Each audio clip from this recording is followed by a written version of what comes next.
लोकसभा चुनाव 2024 से पहले ईवीएम को लेकर माहौल काफी गरमाया हुआ है। इस बीच देखा जाए तो चुनाव आयोग लगातार चुनावों की तैयारियां कर रहा है और ईवीएम वीवीपैट मशीन को तैयार करवाकर जनता के बीच जागरूक अभियान भी चला रहा है।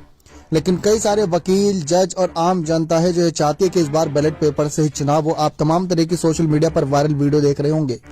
लेकिन इस बीच कई वकील, जज ये दावा कर रहे हैं कि सुप्रीम कोर्ट से भी इस बात को लेकर वे गुहार लगा रहे हैं। सुप्रीम कोर्ट से मांग करेंगे कि ईवीएम को बंद करके बैलेट पेपर से ही चुनाव हो। ईवीएम के सॉफ्टवेयर ऑडिट को लेकर सितंबर 2023 के महीने में एक बड़ी रिपोर्ट सामने आई थी। सुप्रीम कोर्ट ने ईवीएम के सॉफ्टवेयर के ऑडिट की मांग वाली याचिका पर सुनवाई करने से तब इनकार कर दिया था।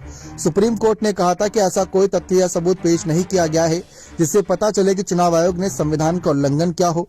प्रधान न्यायाधीश डीवाई चंद्रचूड़, न्यायमूर्ति जेबी पारदीवाला और जस्टिस मनोज मिश्रा की पीठ ने कहा था उस वक्त कि उसके समक्ष कार्रवाई करने योग्य ऐसी कोई सामग्री पेश नहीं की गई जो ये दिखाती हो कि चुनाव कराने में निर्वाचन आयोग ने संवैधानिक शासनादेश का उल्लंघन किया है। पीठ ने कहा कि निर्वाचन आयोग पर चुनाव के नियंत्रण की जिम्मेदारी है।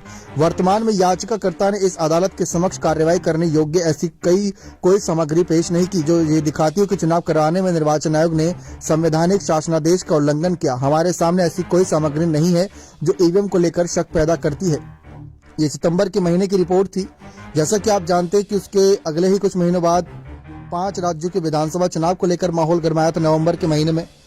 उससे पहले भी कोशिश थी कि ईवीएम के मामले को सुप्रीम कोर्ट के समक्ष लाकर कोई ऐसा बहाना बनाकर या कोई ऐसा बड़ा सबूत पेश करके या कोई ऐसा कहीं ना कहीं ऐसी बातें रखकर ईवीएम बैन कराया जाए और बैलेट पेपर से ही चुनाव कराए जाए। पहले 5 राज्यों के विधानसभा चुनाव में ये मांग थी। कांग्रेस लगातार ये कहती रही, जिसमें दिग्विजय सिंह और कमलनाथ जैसे बड़े नेता हैं, वे ये कहते रहे कि ईवीएम से चुनाव होगा तब गड़बड़ी होगी और आसानी से बीजेपी जीतेगी। जहां पर लग रहा था शुरुआत में एग्जिट पोल देखकर कि 5 राज्यों के विधानसभा चुनाव में कांग्रेस को अच्छी खासी जीत मिल सकती है कुछ राज्यों में, वहां पर भी बीजेपी जीत गई। तो सवाल तब ज्यादा गहराया कि आखिर क्या सचमुच ईवीएम के जरिए ही चुनाव जीत रही है बीजेपी। ऐसे में फिर लगातार मांग की गई कि अब बैलेट पेपर से चुनाव होने चाहिए, आम चुनाव।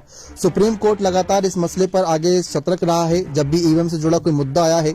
जैसा कि आप देख सकते हैं कि पहले ही मांग काफी खारिज हो चुकी है। साल 2013 की बात कर ले या उसके बाद की ही बात कर ले, कई ऐसी याचिकाएं दर्ज हुई हैं जिन पर आगे सुप्रीम कोर्ट ने बहुत ही सतर्कता के साथ अपने फैसले दिए हैं।